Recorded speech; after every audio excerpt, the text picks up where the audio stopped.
ঋণাত্মক 8,5 বিন্দুটি y অক্ষ বরাবর প্রতিফলিত হচ্ছে। ছক কাগজে ঋণাত্মক 8,5 বিন্দুটি বসাও আর y অক্ষ বরাবর এই বিন্দুটির প্রতিফলন বিন্দু খুঁজে বের করো। আগে ঋণাত্মক 8,5 বিন্দুটি খুঁজে বের করা যাক। তাহলে x অক্ষের স্থানাঙ্ক হলো ঋণাত্মক 8। এখানে তাহলে যেতে হবে 8 পর্যন্ত এবং y অক্ষের স্থানাঙ্ক হলো 5।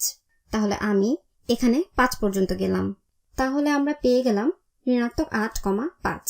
আমরা বামে গিয়েছি কারণ 8 ঋণাত্মক আর 5 ঘর উপরে গিয়েছি কারণ 5 ধনাত্মক। আমাদের ছক কাগজে ঋণাত্মক 8,5 বসানো হয়ে গিয়েছে।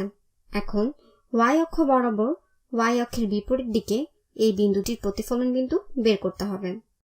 y অক্ষ থেকে যেদিকে বিন্দুটি অবস্থিত y অক্ষ থেকে ঠিক বিপরীত দিকে সমান দূরত্বে প্রতিফলন বিন্দুটা পাওয়া যাবে।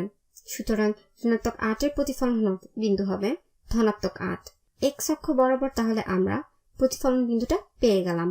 ঠিক এখানে প্রতিফলন বিন্দু হলো ধনাত্মক 8, ধনাত্মক 5।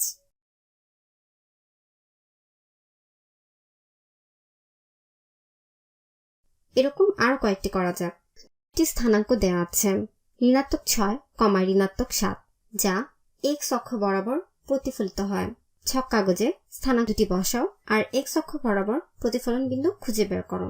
তাহলে ঋণাত্মক 6, ঋণাত্মক 7 আমাদের যেতে হবে 0 থেকে বাম দিকে 6 ঘর আর সেখান থেকে নিচের দিকে 7 ঘর।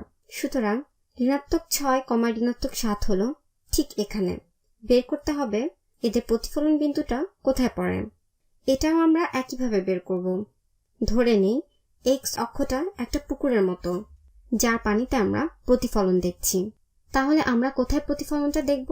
x অক্ষে থেকে বিন্দুর দূরত্ব যত, x অক্ষ থেকে বিন্দুর প্রতিফলনের দূরত্বটাও ঠিক তত হবে।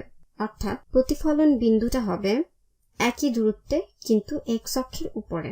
তাহলে এখন আমাদের যেতে হবে y অক্ষ বরাবর 7 ঘর উপরে। x অক্ষের স্থানাঙ্ক 6 থাকবে। এটা হবে আমাদের বিন্দুর x অক্ষ বরাবর প্রতিফলন বিন্দু। আরেকটা করি, বিন্দু a এর প্রতিফলন বিন্দু হলো b। বের করতে হবে b বিন্দু কোন অক্ষ বরাবর প্রতিফলিত হবে। এখন এই বিন্দুটা আছে ঋণাত্মক 6,5 এই স্থানাঙ্কে, b বিন্দুটা আছে ঋণাত্মক 5,6 এই স্থানাঙ্কে। দেখো ছক কাগজে দুইটি অক্ষ আছে। এখন যদি এই বিন্দুটি y অক্ষ বরাবর প্রতিফলিত হয় তাহলে সেই প্রতিফলন বিন্দুর স্থানাঙ্ক হবে 6,5। ঠিক এখানে হবে প্রতিফলন বিন্দুটি। তাহলে এই বিন্দুকে y অক্ষ বরাবর প্রতিফলিত করতে হলে প্রতিফলন বিন্দু হবে ঠিক এইখানে।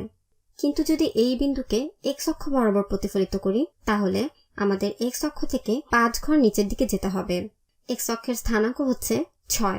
তাহলে a থেকে b তে যাওয়ার জন্য প্রথমে x অক্ষ বরাবর প্রতিফলিত করতে পারো।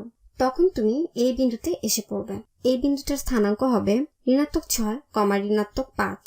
তারপর যদি y অক্ষ বরাবর প্রতিফলিত করো তাহলে তুমি b বিন্দুটা পেয়ে যাচ্ছ।